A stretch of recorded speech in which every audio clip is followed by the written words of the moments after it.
So எப்படியோ வந்து கிவ்வே நடத்திட்டேன். வின்னருமே வந்து தேர்ந்தெடுத்தாச்சு. அவங்களுக்கு ஃபிஷ்ஷுமே வந்து நான் அனுப்பிட்டேன். ஸோ இந்த வீடியோவில் வந்து யார் வின்னரு, எப்படி வந்து தேர்ந்தெடுத்தேன், அண்டு அவங்களுக்கு பேக் பண்ணி சென்ட் பண்ணதையும் வந்து வீடியோ எடுத்து வச்சுருக்கேன். ஸோ எல்லாத்தையுமே வந்து இந்த வீடியோவில் பார்ப்போம். ஸோ மொத்தம் பார்த்திங்கன்னா கிவ்வேல ஒரு 1050 பேர் வந்து கலந்துக்கிட்டாங்க. எக்ஸாக்டாக எவ்வளோன்னு தெரியலை. உங்களுக்கு நான் டிஸ்பிளேயில் வந்து போடுறேன். ஸோ எவ்வளோ பேர் என் ஸ்டேட்டஸை பார்த்துருக்காங்க அப்படின்னு. ஸோ ஸ்டேட்டஸை எவ்வளோ பேர் பார்க்குறாங்களோ அதில் இருந்து ஒரு 3 பேரை தேர்ந்தெடுத்து தான் வந்து கிஃப்ட் பண்ண போகிறோம். பட் 1000 பேர் கலந்துக்கிட்டு அதில் 3 பேர் வாங்குறது அப்படின்றது ரொம்ப கம்மி தான். நெக்ஸ்ட் டைம் முடிஞ்சால் வந்து நிறைய பேருக்கு பண்ணணும். அட்லீஸ்ட் ஒரு 10 கிஃப்டாச்சும் கொடுக்குற மாதிரி வச்சுக்கணும். 10 எக்ஸாட்டிக் கொடுக்க முடியாது. 10 கொஞ்சம் நல்ல குவாலிட்டியில் இருக்கிற மாதிரி பண்ணணும். ஸோ நெக்ஸ்ட் டைம் இன்னும் கேப் விட்டு தான் பண்ணுவேன். ஸோ அப்போ வந்து கொஞ்சம் டிஃப்ரெண்ட்டாக பண்ணுவோம், நிறைய பேருக்கு கொடுக்குற மாதிரி. ஓகே, ஸோ இப்போ இந்த 1050 பேர்லேருந்து தேர்ந்தெடுத்தது யார் அப்படின்னு பார்த்தீங்கன்னா, பக்கத்து வீட்டு சின்ன பையன், அவன் பேர் கவினேஷ். ஸோ அவன் ரேண்டமாக வந்து 3 பேரை தேர்ந்தெடுத்து அவங்களுக்கு வந்து கிஃப்ட்டை சென்ட் பண்ணேன். சரிங்களா? ஸோ அவன் ரேண்டமாக சூஸ் பண்ணுறதையும் வந்து வீடியோ எடுத்து வச்சுருக்கேன். ஏன்னா இல்லை நீங்கள் கல்லாட்ட ஆடுறீங்க அப்படின்னு சொல்கிறதுக்கும் ஒரு சிலர் வருவீங்க. அதனால் வந்து அதையுமே வீடியோ எடுத்து வச்சு அவன் ரேண்டமாக சூஸ் பண்ணுறதையும் உங்களுக்கு காட்டுறேன். திருப்பி அந்த மாதிரி மூணு பேர். ஆமாம், இப்போ அடுத்து பண்ணலாமா? இரு வரட்டும், எதனா ஒன்று தொடு, ஒரே இடத்துல தொட்டுன்னு இருக்காது.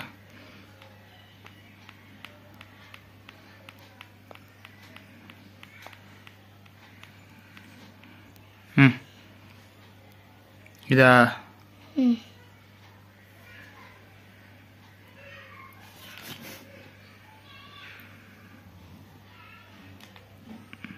அடுத்து பண்ணலாமா?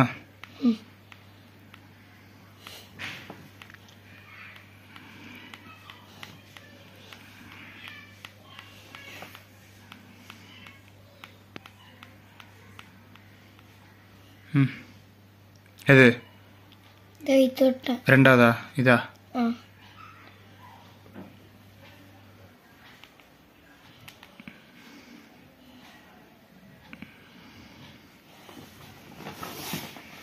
ஸோ அவன் சூஸ் பண்ண 3 பேர் வந்து இவங்க தான். ஸோ இதில் ஒருத்தர் வந்து கொஞ்சம் பெரியவர், மீதி 2 பேர் வந்து சின்ன பசங்க தான். ஸோ ரிசீவ் பண்ணிட்டாங்க. முடிஞ்ச அளவுக்கு நான் ரேண்டமாக எவ்வளோ ஷஃபிள் பண்ண முடியுமோ ஷஃபிள் பண்ணி தான் வந்து அவனை சூஸ் பண்ண வச்சேன். ஸோ இந்த 3 பேருமே வந்து பார்த்திங்கன்னா வேறு வேறு ஊர், சென்னை, ஊட்டி, திருச்சி கரெக்டுன்னு நினைக்கிறேன். ஓகே, நீங்கள் பார்த்துட்டு தான் இருப்பீங்க எந்தெந்த ஊருன்னு.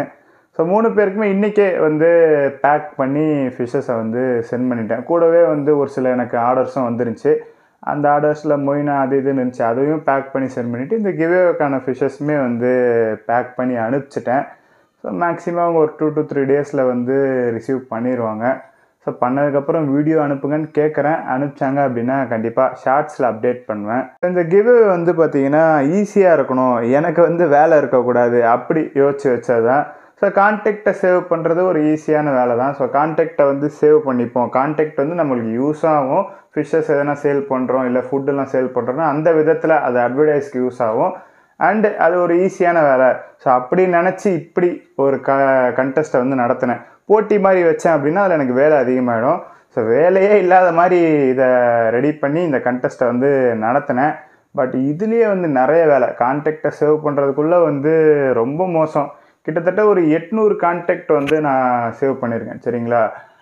800ஓட ஆனால் அதிகமாக பண்ண மாதிரி தான் எனக்கு இருக்குது. பட் எக்ஸாக்டாக வந்து நோட் பண்ணப்போ 800 தான் வந்து நான் பண்ணியிருக்கேன். ஏன்னா கான்டெக்ட் சேவ் பண்ணுறது வந்து வீடியோ போட்டு நைட்லேருந்து சேவ் பண்ணுறேன், அடுத்த நாள் காலைல சேவ் பண்ணுறேன், அடுத்த நாள் ஈவினிங் சேவ் பண்ணுறேன். அப்படியே மெசேஜஸ் இருக்குது, நான் சேவ் பண்ணிக்கிட்டே தான் இருக்கேன், குறையிற மாதிரியே இல்லை. ஸோ அந்தளவுக்கு அதிகமாக வந்த மாதிரி தெரிஞ்சுது. பட் 800 கான்டெக்ட் தான் வந்து நான் மொத்தமாக சேவ் பண்ணியிருக்கேன். அடுத்த தடவை இன்னும் ஈஸியாக எதனா வந்து யோசித்து பண்ணணும். ஈஸியான டைம் எனக்கு இப்போ சுத்தமாக கிடையாது, ரொம்ப டைட்டாக போகுது. ஸோ அதனால் முடிஞ்ச அளவுக்கு எனக்கு டைம் சேவ் பண்ணுற மாதிரி வந்து நான் யோசித்து வைக்கணும். ஓகே, ஸோ அடுத்த முறை வந்து சிறப்பாக பண்ணிடலாம். ஏன்னா எனக்கு கொஞ்சம் ஒரு மாதிரி தான் இருக்குது. 1000 பேர் கலந்துக்கிட்டு அதில் 3 பேருக்கு தான் கொடுத்துருக்கோம். அடுத்த தடவை கொஞ்சம் நிறைய கிஃப்ட் இருக்கிற மாதிரி வைப்போம். சரி, ஓகே. ஸோ இந்த வீடியோவில் தான். இந்த வீடியோ பிடிச்சிருந்தா லைக் பண்ணுங்கள். வேறு ஏதாச்சும் வீடியோ போகணுன்னு நினச்சா கீழே கமெண்ட் பண்ணுங்கள். Okay, by.